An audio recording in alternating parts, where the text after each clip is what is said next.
In the winter of 1811, something happened in the heart of North America that still unsettles scientists, historians, and those who study rare catastrophic events.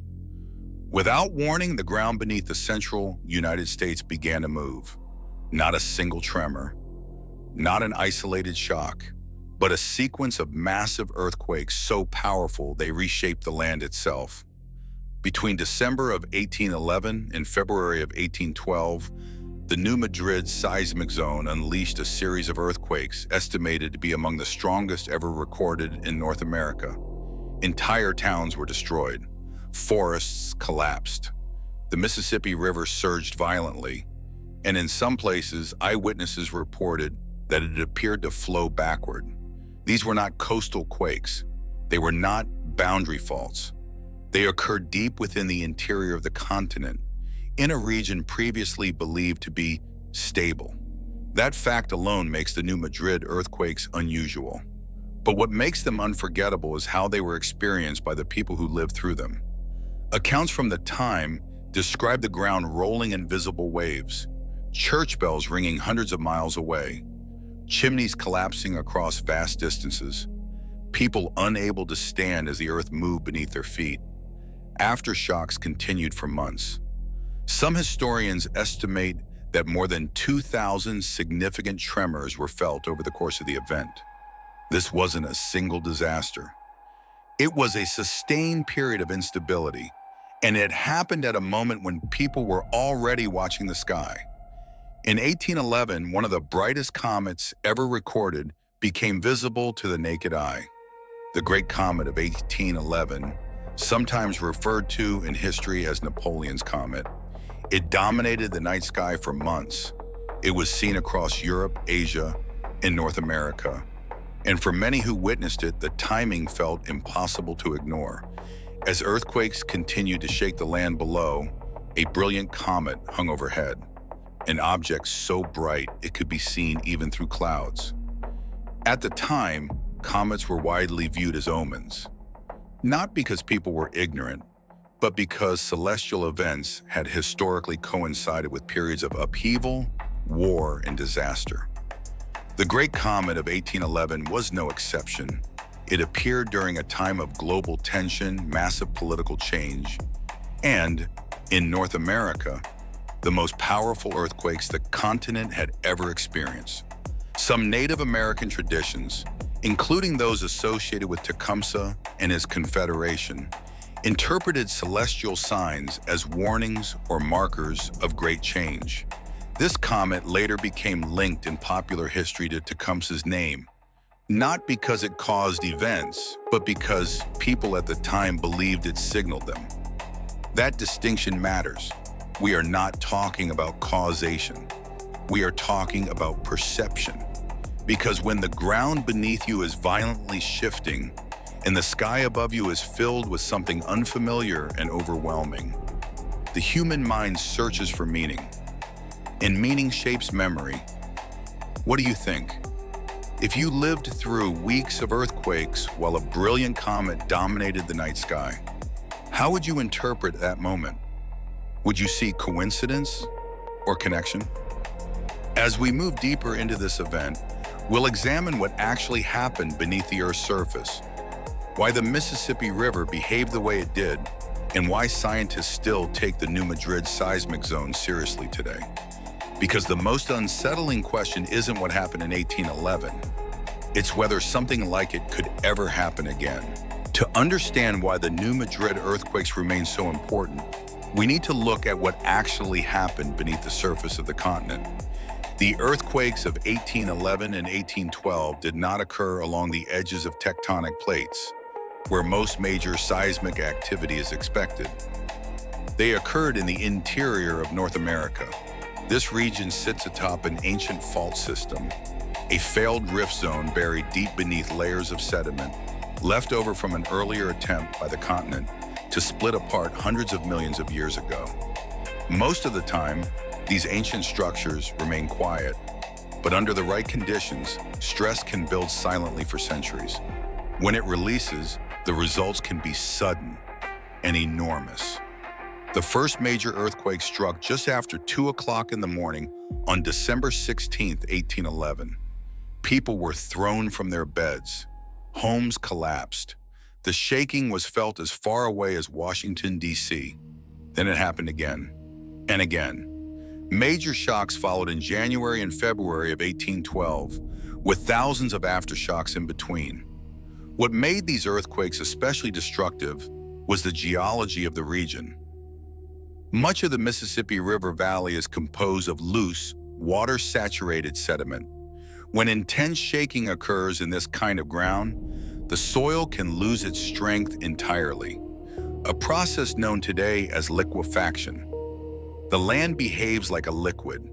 Trees sink, buildings tilt. Entire sections of ground collapse or rise without warning. Eyewitnesses describe the earth opening in wide fissures, swallowing fences, cabins, and forests. And then there was the river. Multiple accounts from the time described the Mississippi River surging violently, forming temporary waterfalls, and, in some locations, appearing to reverse direction. This wasn't the river flowing uphill. It was the ground beneath it shifting so dramatically that the river's course was disrupted. Sections of land were uplifted. Others sank. New lakes were formed almost overnight. One of them, Reelfoot Lake, still exists today, a permanent scar left behind by the earthquakes. At the time, there was no scientific framework to explain any of this. No seismographs, no plate tectonics, only lived experience. People didn't just feel the earthquakes, they heard them. Accounts describe deep rumbling sounds, like distant thunder or heavy artillery, echoing across the landscape. For months, many refused to sleep indoors. And as this continued, the sky above them remained dominated by the Great Comet of 1811. Again, this does not imply cause, but it does explain why the event left such a powerful psychological imprint. When natural systems fail simultaneously, ground, water, sky, the human mind connects them. Patterns feel unavoidable, and once an event becomes part of collective memory, it doesn't fade easily. So let's pause here for a moment. What stands out to you most so far? Is it the scale of the earthquakes? The fact that they happen far from plate boundaries? Or the way an ancient fault, long thought dormant, suddenly reminded people that the ground beneath them was never truly stable? Because in the next section, we're going to look at why scientists today still consider the new Madrid Seismic Zone a genuine risk, and what makes it different from most other earthquake regions on Earth. What makes the new Madrid region so unsettling to scientists today isn't just what happened in the past. It's what we still don't fully understand about it. Unlike earthquakes along plate boundaries, where stress builds and releases in more predictable patterns, intraplate earthquakes behave differently. They can remain quiet for long periods of time, and then release enormous energy with little warning. The new Madrid Seismic Zone stretches beneath several U.S. states, following the path of that ancient rift system buried deep below the Mississippi Valley. Modern instruments now detect small earthquakes there every year. Most are minor, barely noticeable, but they tell an important story. They show that the system is not dead. It's still active. Geological evidence suggests that major New Madrid-scale earthquakes have occurred repeatedly over thousands of years, not just once. Sand blows, liquefaction features, and buried fault ruptures point to multiple episodes of intense shaking long before written records existed. This means the events of 1811 and 1812 were not an anomaly. They were part of a longer pattern. The challenge is timing. Some scientists estimate recurrence intervals of several hundred to a few thousand years. Others argue the system may release stress more irregularly. There is no consensus. What is agreed upon is impact. If a similar earthquake were to occur today, the consequences would be very different. In 1811, the region was sparsely populated. Today, millions of people live within reach of the seismic zone. Cities, highways, pipelines, power grids, and communication systems all across the region. Much of that infrastructure was never designed with major earthquakes in mind, and the same geology that amplified shaking 200 years ago still exists. Loose sediments, high water tables, ground prone to liquefaction, which means shaking would likely travel farther and feel stronger than many people expect. In fact, seismic waves in the eastern United States propagate more efficiently than those in the west. A major New Madrid earthquake could be felt across a vast portion of the country. So when scientists talk about risk here, they aren't predicting a date. They're acknowledging uncertainty, and uncertainty, when paired with high potential impact, demands attention. This is where public perception often diverges. Some dismiss the risk entirely. Others assume catastrophe is imminent. Neither position reflects how science actually works. What we know is this: the system is real. The history is documented, and the conditions that allowed those earthquakes to occur have not disappeared. So let's ask another question. If you lived in a region that hadn't experienced a major earthquake in generations, would that absence make you feel safer? Or would it make the next one harder to imagine until it arrives? Because in the next part, we're going to examine why events like the Great Comet of 1811 became so deeply intertwined with human interpretation, and how moments of uncertainty often give rise to meaning far beyond the physical event itself. As the ground convulsed beneath the Mississippi Valley, something else captured the attention of nearly everyone who looked up. In the night sky, a brilliant comet burned for weeks. The Great Comet of 1811, sometimes referred to as the Tecumseh Comet or Napoleon's Comet, was visible across much of the world. It was bright, persistent, and impossible to ignore. For many at the time, the coincidence felt profound. Earth shaking below, fire in the sky above. To people living in the early 19th century, these were not disconnected events. They were signs. Comets had long been viewed as omens, harbingers of upheaval, war, or transformation. Napoleon's campaigns were underway. Tensions between nations were rising.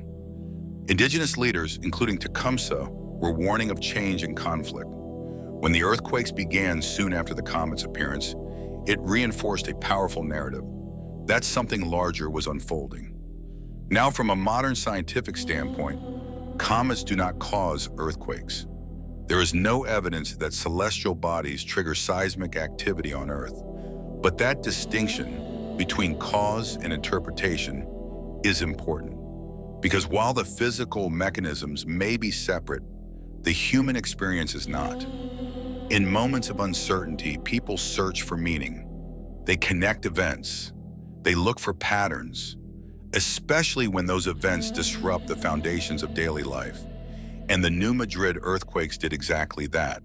They shattered the assumption of stability. They turned rivers backward. They collapsed the idea that the land itself was reliable. When something so fundamental fails, the mind reaches outward for explanation. Not because it's irrational, but because it's human. This is where belief and observation intersect. People didn't need scientific models to feel that the world was changing. They felt it under their feet. They saw it in the sky, and those experiences became stories, passed down, retold, and reshaped across generations. Even today, references to the comet often resurface when the New Madrid earthquakes are discussed, not as proof, but as context, a reminder of how extraordinary that period felt to those who lived through it. So here's an important distinction to make. Acknowledging how people interpreted these events does not mean endorsing every explanation. It means recognizing how moments of instability affect collective perception. And that matters. Because when trust in normal explanations weakens, alternative interpretations rush in to fill the gap. Sometimes those interpretations persist long after the original event fades. So ask yourself this: if you witnessed weeks of earthquakes while an unfamiliar object dominated the night sky, How would you have understood that moment? Would you have seen coincidence or connection? And as we move forward, we're going to examine how these kinds of interpretations continue to shape modern thinking, especially when it comes to risk, preparedness, and the question we keep circling back to. Could something like this happen again? And if it did, would we recognize the warning signs? That's where we're headed next. When the shaking finally subsided in 1812, the earthquakes faded into history. But the fault system responsible for them did not disappear. It remained beneath the surface, quiet and very much alive. Today, scientists refer to this region as the new Madrid Seismic Zone, a network of ancient faults buried deep beneath the central United States. Unlike faults along the West Coast, these fractures lie far from plate boundaries.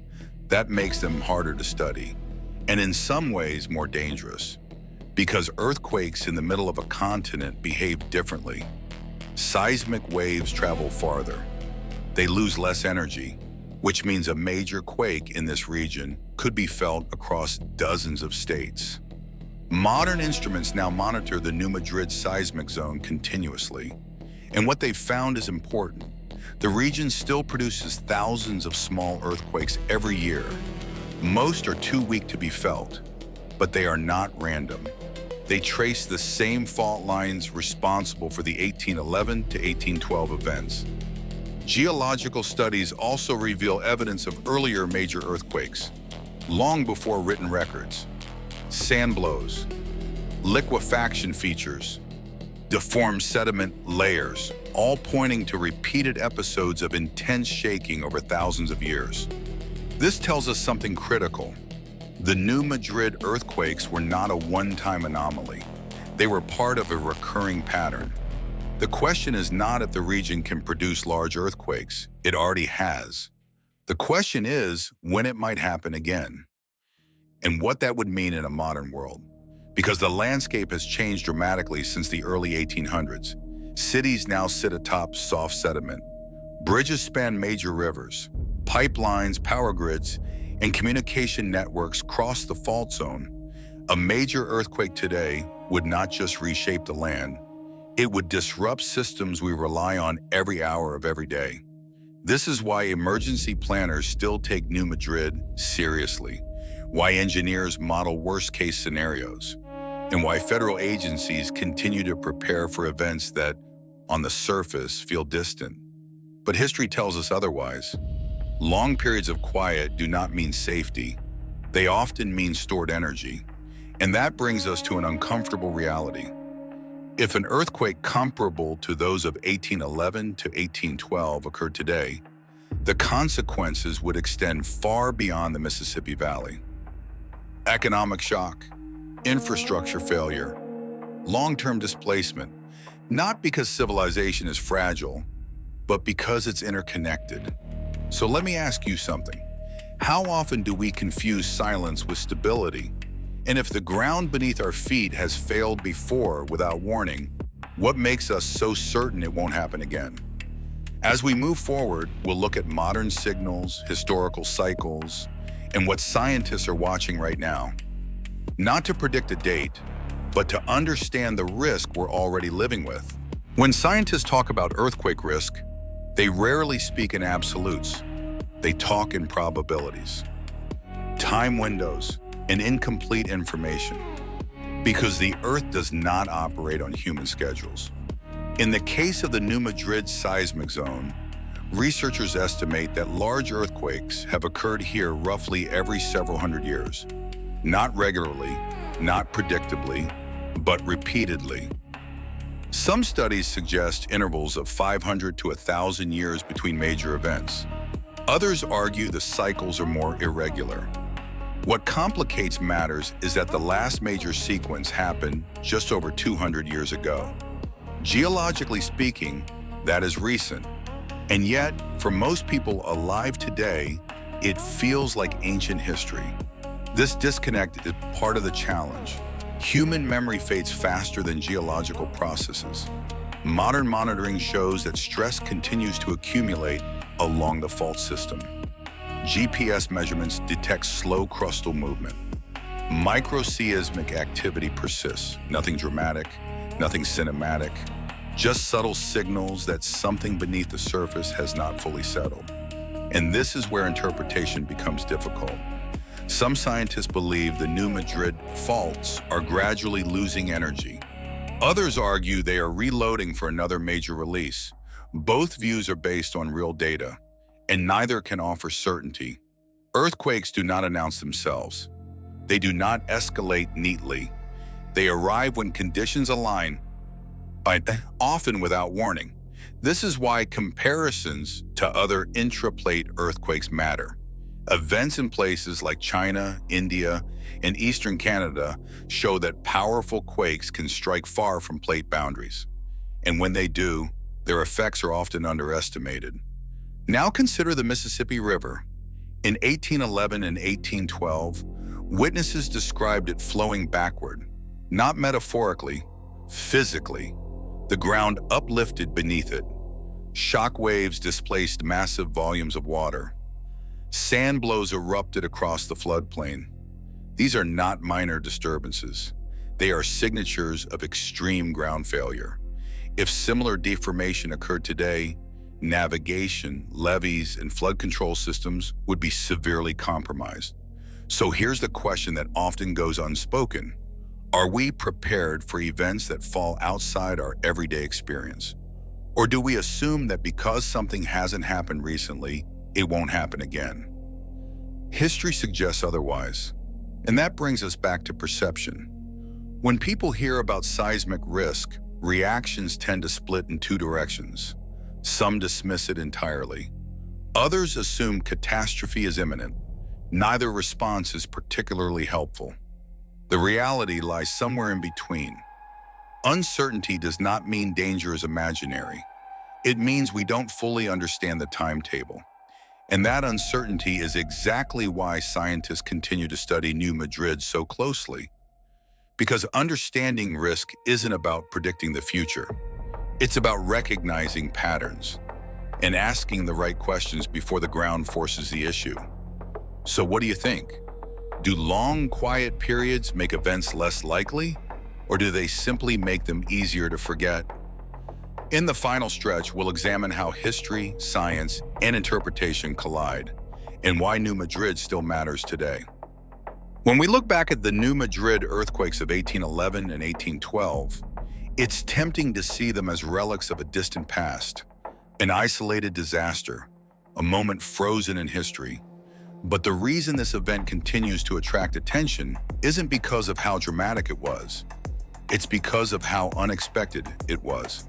A powerful sequence of earthquakes deep in the interior of a continent, far from plate boundaries, reshaping rivers, creating new lakes, and altering the land itself, all in a region long assumed to be stable.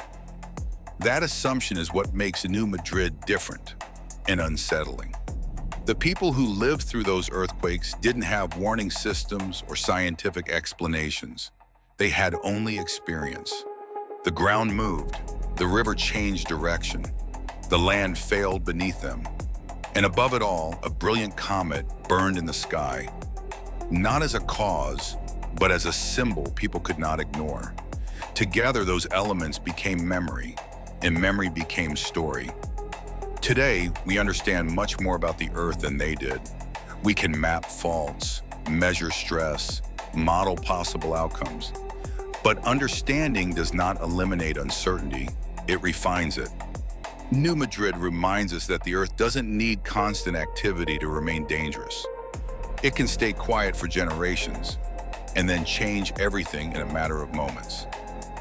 It reminds us that rare events are not impossible events, and it forces us to confront a question that's uncomfortable precisely because it has no easy answer. How much of our sense of safety is based on evidence, and how much is based on assumption? We often take comfort in what we've personally experienced, but history isn't limited to personal memory. It's written across centuries, buried in sediment, preserved in scars left on the landscape. And when we ignore that record, we don't become safer. we become less aware. This doesn't mean disaster is inevitable. It means uncertainty is real. And awareness matters. So as we close this discussion, consider this. If an event like New Madrid were to happen again, not tomorrow, not next year, but someday, would it arrive with clear warning? Or would it unfold quietly beneath the surface while life continues as normal? What do you think? Does knowing this history change how you view the stability of the land beneath your feet? Share your thoughts in the comments, because the most important lessons from events like New Madrid aren't about fear. They're about memory, and whether we choose to remember what the Earth has already shown us, it can do.